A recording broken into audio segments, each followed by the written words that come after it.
Cerita berlatar di negeri Kawakawa. Seorang petarung MMA bernama Choi Iko dijadwalkan akan bertanding mempertahankan gelar juaranya melawan Andre, penantang dari Eropa.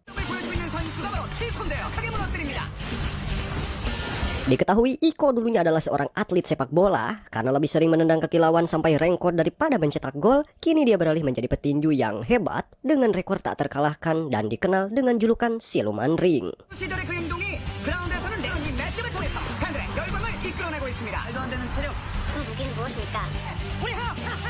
Pagi itu di tempat latihan terlihat kakaknya Iko yang bernama Choi Yong-ho sekaligus manajer adiknya mengajaknya ikut latihan untuk persiapan laga minggu depan.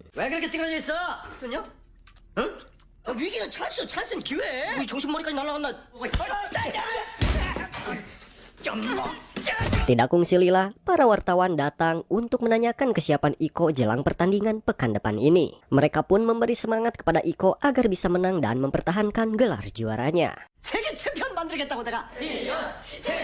Yongho yang ikut mendampingi Iko tak sengaja melihat rentenir yang hendak menagih hutang padanya. Setelah pertemuan singkat bersama si rentenir, kemudian Yongho ngabadamikeun masalah hutang pihutang dengan istrinya. Namun sayang keduanya tidak menemukan titik terang, alhasil Yongho yang emosi berniat menyelesaikan masalah ini sendirian dengan si rentenir malam itu juga. Subuh pun menjelang.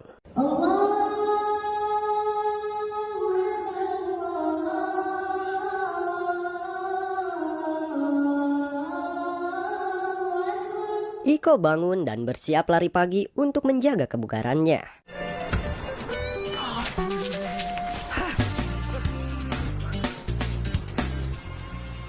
Setelah lari pagi, Iko datang ke tempat latihan, namun malah dihadang oleh polisi setempat.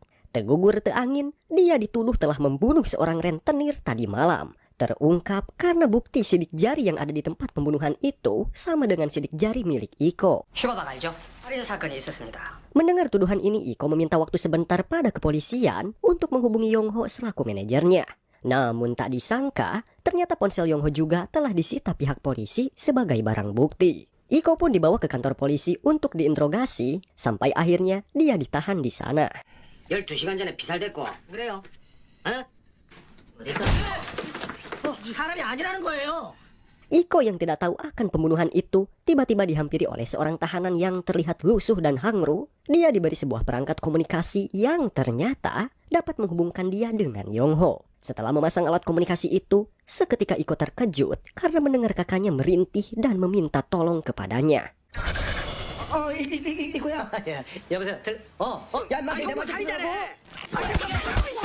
Terbongkarlah dalang dibalik pemitnahan ini adalah Rocky, seorang bos gangster yang sudah memantaunya dari beberapa hari yang lalu. Rocky rupanya tertarik kepada Iko karena ketangguhannya sebagai petarung MMA dan alasan dia menculik Yongho supaya Iko dapat mengikuti permainannya demi menyelamatkan kakaknya itu. Dengan terpaksa, Iko pun setuju dengan perintah Rocky demi keselamatan kakaknya.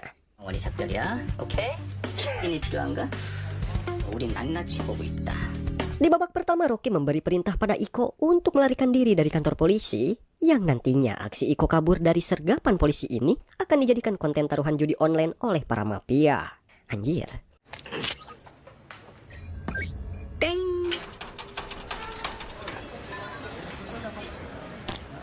Rocky yang membuat pertandingan itu ternyata dibantu oleh seorang hacker yang bernama Samsul yang mengontrol permainan dan mengontrol setiap sudut kota dengan keahliannya.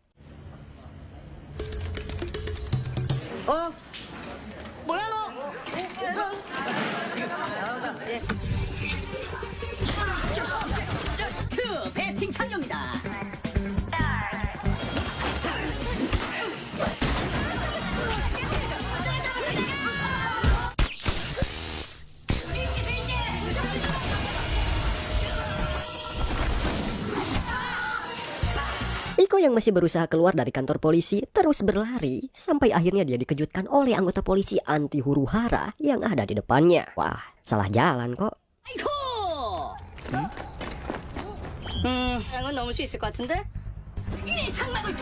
Melihat Iko yang masih terpasang borgol di tangannya membuat polisi itu curiga, seketika mereka pun mengejarnya.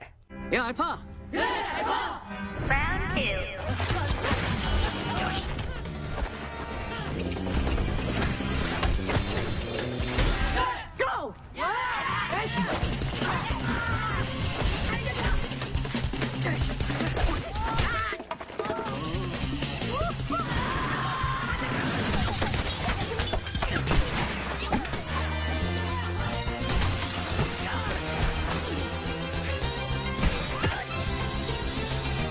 Setelah berhasil kabur dari kepungan polisi, Iko pun dijemput oleh anak buah Rocky yang bernama Sokyung. Dan berita ini viral di TV nasional sebab Iko sekarang jadi buronan di seluruh kota. Berita tersebut akhirnya sampai kepada semua kru termasuk keluarganya yang membuat mereka terkejut karena berita itu. Kemudian Iko diantar ke sebuah kasino. Tempat tersebut adalah tempat di mana Yongho akan disekap. Dengan semangat Iko terus mencari Yongho. Di sana terjadi ketegangan antara Iko dan gangster setempat.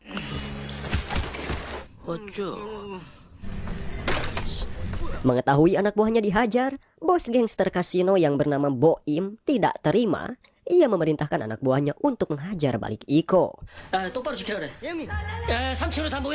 Iko yang tiba di ruang karaoke malah disuruh nyanyi dulu sama si goblok Rocky ini dan beristirahat sejenak. Anjir, orang dalam keadaan genting malah disuruh nyanyi. Si Iko juga malah nurut lagi, ha?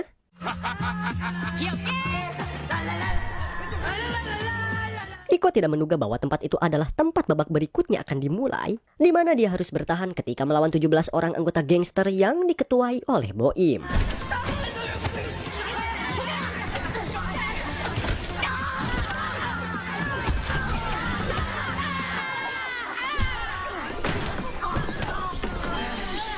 Setelah berhasil mengalahkan mereka semua, Iko pun bergegas masuk ke ruangan yang dianggap sebagai tempat di mana kakaknya ditahan. Namun ternyata dugaannya salah karena yang disekap di ruangan itu bukan Yongho kakaknya.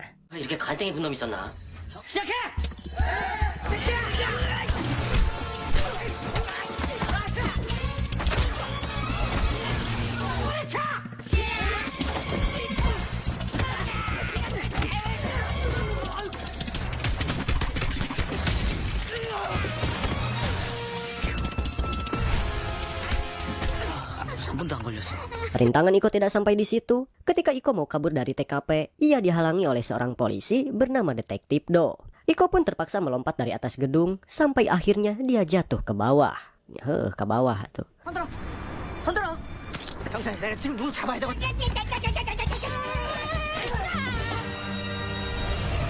Iko pun berhasil kabur dari TKP dan melepas gelang GPS yang diberikan Rocky supaya Rocky tidak bisa melacaknya. Namun sayang, aksi pelariannya gagal karena dia ditemukan oleh Sokyung. Ketika Iko sedang berlari, Sokyung langsung menggabruknya sampai akhirnya dia berkelahi dengan Iko. Perkelahian mereka ternyata memancing orang-orang untuk merekamnya karena gaya mereka berkelahi layaknya sepasang kekasih yang sedang berkelahi di ranjang.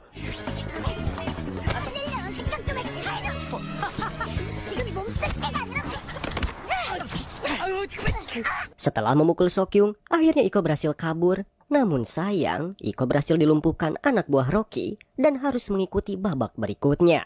Usai siuman dari pingsannya, Iko pun terbangun di bangku stadion yang penuh dengan penonton didampingi Sokyung. Di mana tempat itu adalah tempat untuk babak selanjutnya yang akan dimulai. Iko pun kembali diberikan alat komunikasi agar dia bisa terhubung dengan kakaknya. Dan ternyata kakaknya pun sudah berada di stadion, tapi entah sebelah mana. Di babak ini, Iko disuruh untuk mencari kakaknya di tengah keramaian supporter bola. Ia diberi waktu 30 menit untuk menemukannya. Namun di sini Iko dan kakaknya sudah dipasangi bom di kakinya, yang mana bom itu akan meledak jika jarak antara Iko dan kakaknya semakin jauh. Mengetahui hal ini, Iko segera bergegas. Namun geng kasino yang diketuai si Boim datang menghadangnya untuk balas dendam. 운동을 많이 했더라. 그러니까 칼도 꺼내고 살도 도려내. 아니 그러니까 이게 지금 다 보라!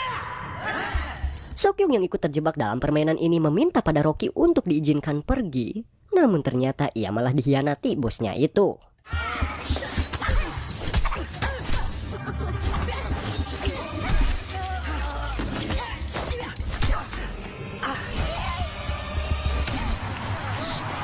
Setelah berhasil melewati gangster kasino, Iko menyuruh Sokyung untuk pergi karena melihat luka di perutnya.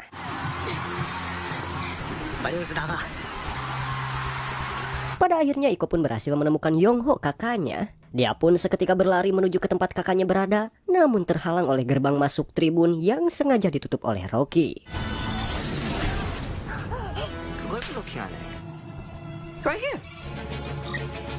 Tidak terima dengan perlakuan Rocky, Iko pun pergi ke atas stadion guna menemukan keberadaan Rocky.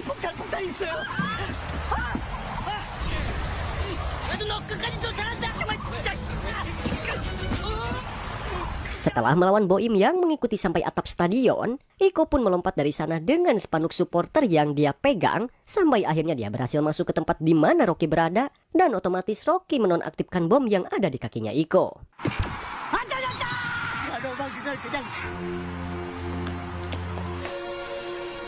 Namun lagi-lagi si goblok Rocky ini kembali menyandra Yongho, dan Iko yang pingsan langsung dibawa oleh anak buah Rocky untuk perawatan. Namun ketika dimasukkan ke mobil ambulan, dia langsung dibawa oleh Sokyung yang menyamar sebagai sopir ambulan itu ke tempat di mana dia tinggal. Esok harinya, Iko pun sadar dan terkejut karena tahu bahwa Sokyung adalah seorang petarung sama sepertinya. Dan dia pun adalah orang yang menjadi korban permainan Rocky sebelumnya. 챔피언 깡패냐? 친구입니다. Singkat cerita, Iko pun berencana untuk masuk kembali ke dalam permainan Rocky itu. Namun kali ini dia mempunyai misi untuk menemukan lokasi Rocky dan si Samsul. 그놈들한테 날 연결시켜줄 거야? 도와주는 거야. 그냥 갖다 팔아넘기는 거지.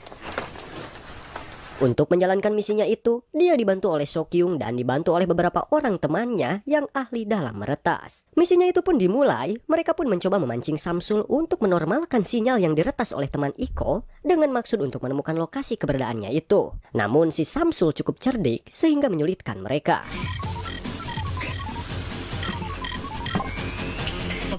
야, 그게 무슨 소리야? Sokyung pun mulai bergerak untuk membantu Iko. Ia memberitahukan informasi yang sebenarnya yang dia alami bersama Iko kepada Boim dan Detektif Do. Merasa dimanfaatkan, Boim dan Detektif Do akhirnya mereka pun bergegas untuk mencari lokasi si Rocky, yaitu pelaku dari semua kekacauan yang sebenarnya.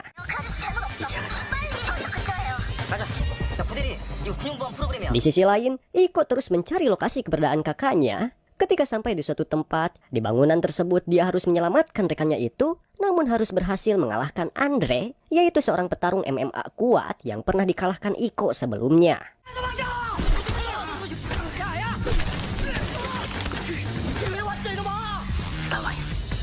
Tempat lain, teman Iko terus mencoba melacak lokasi dari Rocky, sampai akhirnya dia bertemu dengan Sokyung dan menyuruhnya untuk menancapkan sebuah USB di perangkat salah satu mobil milik Rocky.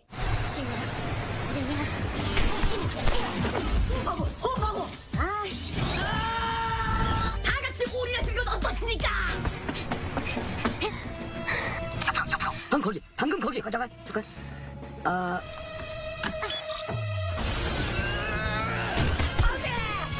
Usaha Sokyung pun berhasil karena dia telah menambahkan visual dari CCTV tempat di mana Iko bertarung. Pertarungan tersebut sekarang disaksikan oleh semua orang dan membuat Rocky marah karena penonton acaranya pada pergi.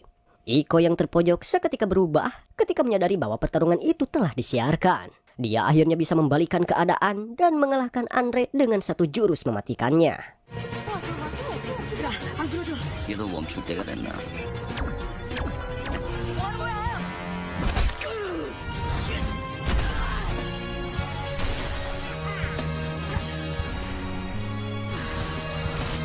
Merasa dipermainkan dan harga dirinya diinjak-injak, Iko yang emosi berniat mencari Rocky untuk menghajarnya. Ketika Rocky terpojok, seketika Iko pun mendorongnya, sampai akhirnya mereka berdua terjun dari gedung tersebut, dan akhirnya Rocky pun berhasil dikalahkan. 내가 끝내 이 새끼야! Di akhir film, Iko dan Yongho disambut oleh keluarga mereka. Pihak polisi yang sudah salah tangkap pun membebaskan keduanya.